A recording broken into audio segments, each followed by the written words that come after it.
occasion fair is being graced by a special man who will deliver his words of wisdom to our young graduates and to their parents as well. To get to know more about him, may we call Ma'am Mary Grace S. Miklat to introduce our guest speaker.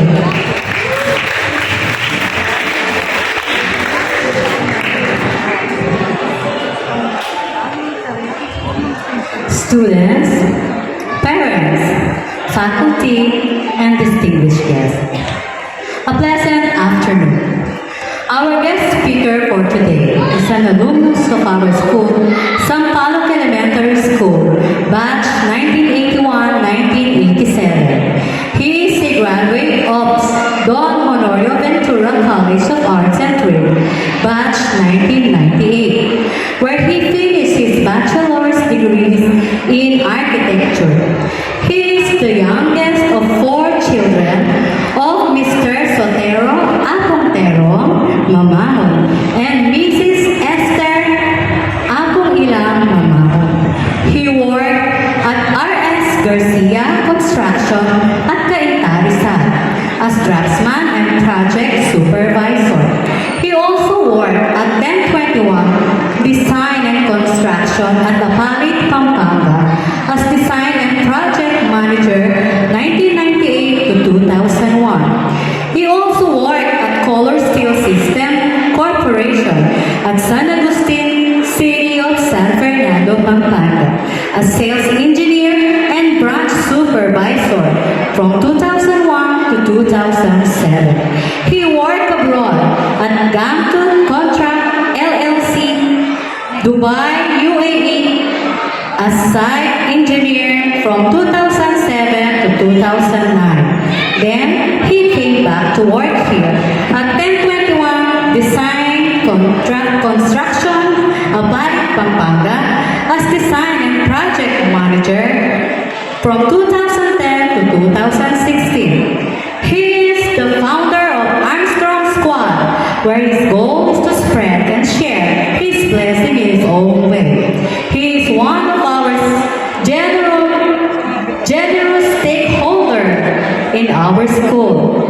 Ladies and gentlemen, I am deeply honored to introduce to you our guest speaker for today, Mr. Armstrong Architect Robert L. Mamahon.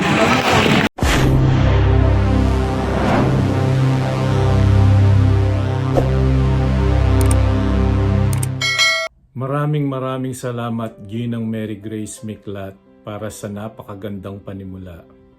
Noong nasabihan akong maging pauhing tagapagsalita ay nagdulot sa akin ng maraming katanungan at ang isang pinakamabigat na tanong ay bakit ako? Nagdalawang isip ako nung una kung tatanggapin ko ito o hindi sapagkat sumasalamin sa aking sarili na wala pa naman akong narating at napatunayan sa buhay. Kalaunan ay minabuti kong tanggapin ang hamon dahil naisip ko na produkto naman ako ng paaralang ito at kahit paano ay may maibabahagi ako ng simpleng inspirasyon sa mga batang mag-aaral. Muli, maraming salamat Ginang Mary Grace Miklat, Ginang Cherilyn Pabian Tragora, Ginang Melinda Miklat, Ginang Alet Harlego at sa lahat ng nagtiwala na ako ikonsidera at piliin para magbahagi ng aking munting kwento. Ngunit sa kabila ng aking mga tanong ay lubos kong ipinababatid sa inyong lahat na ako'y nagagalak sa pagkakataon at oportunidad na ito at isang pribilehiyong maituturing ang tumayo at magsalita sa inyong harapan. Sa ating panauhing pandangal, Engineer Oliver Dizon, sa ating mabait, matulungin at masipag na Mayor, Honorable Mayor Oscar Tetangco Jr. and Council, sa butihing Barangay Captain, Honorable Lazaro Isip Jr. and Council, SK Chairman, Honorable John Daniel Harlego, sa bagong lipat at bagong talaga at masipag na punong guro, Ginang Remedios Ochoa, PTA President Mrs. Chesa Norada Enriquez, and officers, teachers, parents, at sa lahat ng mga batang magsisipagtapos, mapagpalang hapon sa inyong lahat. Way back 1987, kagaya nyo, isa din ako sa nakaupo at nakikinig sa talumpati ng aming panauhing tagapagsalita. At habang nakikinig sa talumpati ay biglang sumagi sa aking isip ang katanungang, hadlang ba ang kahirapan para maabot ang pangarap? Isang tanong na matatagalan bago magkaroon ng kasagutan. Ngayon, tatanungin ko kayo, sino ang may pangarap sa inyong magsisipagtapos? Taas nyo nga ang inyong mga kamay ng may pangarap. O, di ba? Lahat kayo may pangarap. Yung iba, pangarap maging arkitekto. Yung iba, inhinyero. Yung iba, doktor, pulis, at marami pang iba. Sa pangarap na yan, dyan magsisimula ang lahat para magpursigi at handang magsunog ng kilay para lamang maabot ang pangarap. Kagaya nyo rin ako noon, may pangarap, pero ang pangarap na pinapangarap ko ay lubhang malabong mangyari para sa akin sa kadahilan ng sa hirap ng aming buhay. Hayaan nyong gamitin ko ang oportunidad na ito para ibahagi ang aking kwento na kung saan at papaano nagsimula ang aking buhay mag-aaral.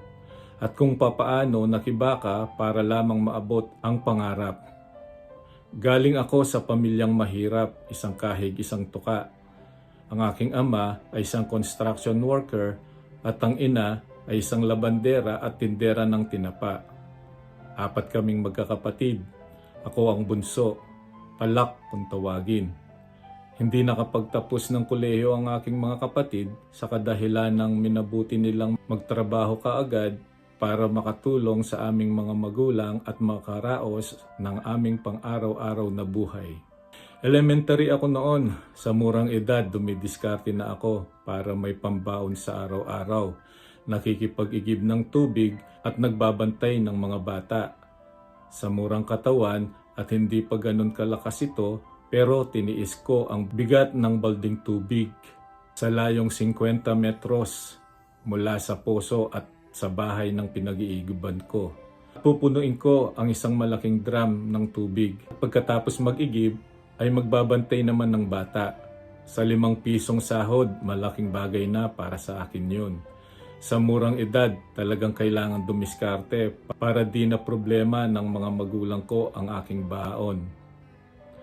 At sa madaling salita, nairaos ko ang aking elementarya at take note. Sa 6 na taon ko sa elementarya, 1 beses lang ako nakakuha ng medalya. At yun ay nung nag-graduate pa ako. At 6 honorable mention pa. Ibig sabihin, hindi ganun katalino. Kumbaga, sumasakto lang ang aking kaalaman. Nung magsisimula na ang school year 1988, tulad ng aking inaasahan, bigo akong makapag-enroll para sa high school. Dahil nga walang kakayanan ang aking mga magulang para makapag-enroll ako. So, minabuti ko na lang magtinda ng candy at sigarilyo sa sabungan ng apalit. Nung panahon na yon, nakakapag-uwi ako ng kalahating kilo ng asukal at kape. Pero ang kape namin noon, di lang basta kape, Nescafe naman. Uy, this is not sponsored, pero Nescafe, beke naman. At kahit yun lang, malaking bagay na sa 1 linggo naming panghagaan para kahit paano mainitan man lang ang aming sikmura sa umaga, okay na. Nakakapag-uwi lang ako ng 70 pesos pag may derby. Dahil pag may derby, puno ang sabungan at maraming mayayaman na pumupunta. Yun nga lang, sobrang hirap at puyat dahil sobrang sikip ang dinadaanan minsan.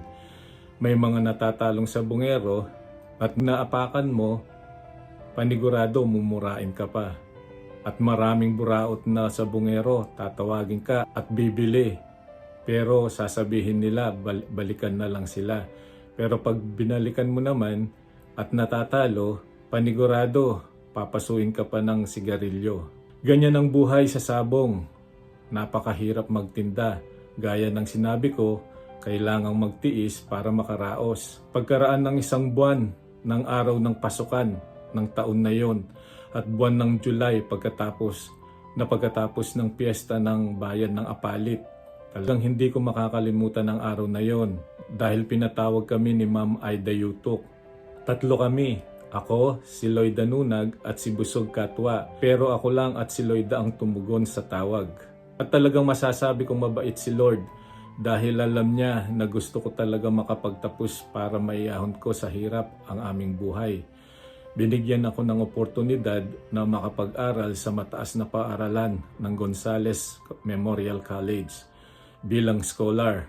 Sa tulong talaga ni Lord, naipasa ko ang pagsusulit at ginawa niyang instrumento si Ma'am Aida Yutok para makapasok ako sa high school. Kaya Ma'am Aida Yutok, maraming salamat po dahil sa paghubog mo ng aking pundasyon sa edukasyon at sa inisyatibo mo ng aking pagsusulit ay natapos ko ang aking pag-aaral sa mataas na paaralan. Pero hindi ganun kadali ang buhay high school ko dahil kahit wala akong matrikula, dumadaan pa rin ako sa pagsisikap na makatulong sa aking mga magulang. Naranasan ko ang maghalo ng semento at buhangin, maghukay at magsinsil sa construction site. At sa tirik ng araw, di alintana para lang makapag-ipon para pambili ng mga gamit sa eskwela at pambaon ng ilang buwan. Ang taon na yon ang pinakamabigat para sa akin dahil pinagtibay ko na sa aking sarili na tapusin ang aking kolehiyo. Pero kasama ang palad, ganun na naman, nahuli sa entrance examination sa paaralan kung saan ko gustong pumasok. Lubos ang aking panghihinayang dahil wari ko ay hindi na talaga makakapagtapos ng kolehiyo at di na maabot ang pangarap. Nung mismong pasukan na ng school year 1991 ay nagdesisyon ang aking ina at tapusin ang aking kolehiyo sa pamamagitan ng salitang gagawan na lang ng paraan at ibig sabihin bahala na si Batman dahil nakitaan ako ng sobrang pagpupursigi at determinasyon na makapagtapos ng pag-aaral at maabot ang aking pangarap. Kaya binigay at ipinagkaloob ang kanilang lubusang tiwala. Ganun pa man, sa di inasahan, hindi rin ako nakapag-enroll sa kursong gusto ko sa architecture. Dahil sa determinasyon kong makatapos, hindi ko sinayang ang panahon dahil minabuti kong pumasok muna ng vocational drafting dahil katulad ng sinabi ko, hindi ako marunong sa drawing. Kahit pangarap ko pa na makatapos ng architecture. Tinapos ko ang 2 years vocational drafting noong 1993 at sa taong ding yun ay di na ako nagpatumpik-tumpik at nag-enroll na ako kaagad ng architecture sa parehong paaralan. Din pa man, batid ko na kapag nakapag-enroll na ako ay magiging madali na para sa akin ang pag-aaral. Kung sa academic lang, nakukuha ko pa sa tiyaga. Pero ang kahirapan at kakulangan ng resources sa pera ang naging dahilan. Lingid sa kaalaman ng aking pamilya, 3 beses ako sa isang linggo naman ng halian ng candy at kung hindi ko gagawin yon ay di ako makakapagtapos dahil sa kulang ang binabaon kong pera para sa pamasahe at sa mga gamit na binibili ko para sa mga projects at plates. Kulang pa. Pero di ako sumuko at lalong di ako sinukuhan ng aking pamilya at malaking pasasalamat ko sa binigay at ipinagkaloob na tiwala ng aking pamilya para sa aking pangarap. To make the long story short, natapos ko ang kursong BS Architecture taong 1988. Masasabi ko ring kulang ang talino para maabot ang pangarap o ambisyon. Katulad ko, di ganoon kalawak ang aking kaalaman pero may timpla o sangkap akong sinunod para makamit ang pangarap. Ibabahagi ko ang sangkap na ito para magkaroon kayo ng gabay para sa inyong may nimithing pangarap. Ang sangkap na sinasabi ko ay ang salitang Sitya Dis Depa. Ang salitang ito ang nagpatibay sa akin. Sasabihin ko sa inyo kung anong ibig sabihin ng Sitya Dis Depa. C stands for sipag sa pag-aaral. Tya stands for tiyaga sa pag-aaral. Dis stands for diskarte sa pag-aaral at sa buhay. De stands for dedikasyon at determinasyon sa pag-aaral.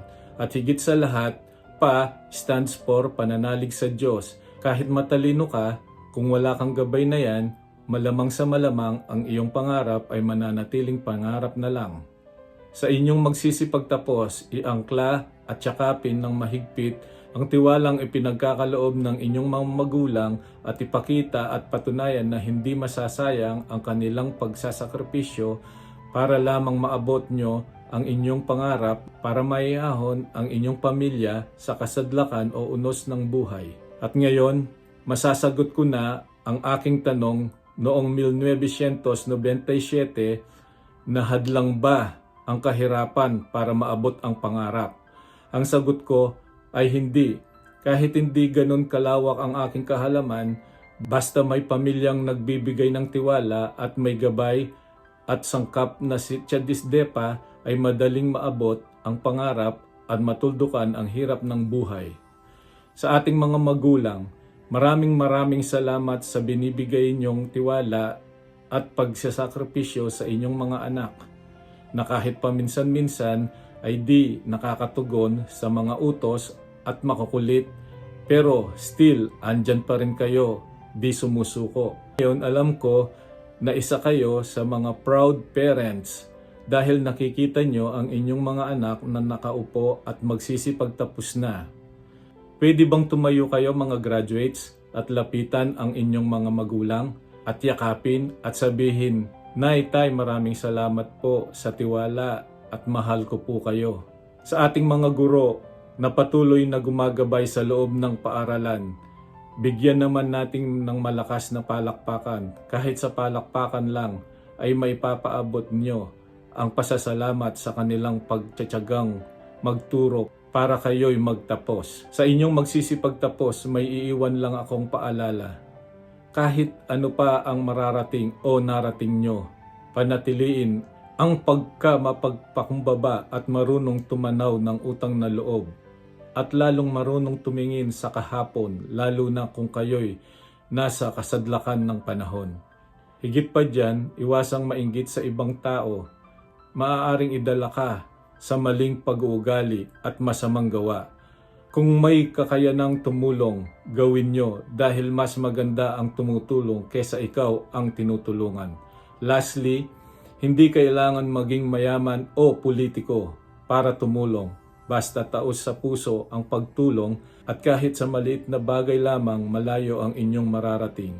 At bilang panghuli, muli sa mga magulang, sa mga guro, mga panahuhing at sa lahat na magsisipagtapos ng Batch 2024 ng Sampaloc Elementary School. Maraming salamat and congratulations. May God bless us all.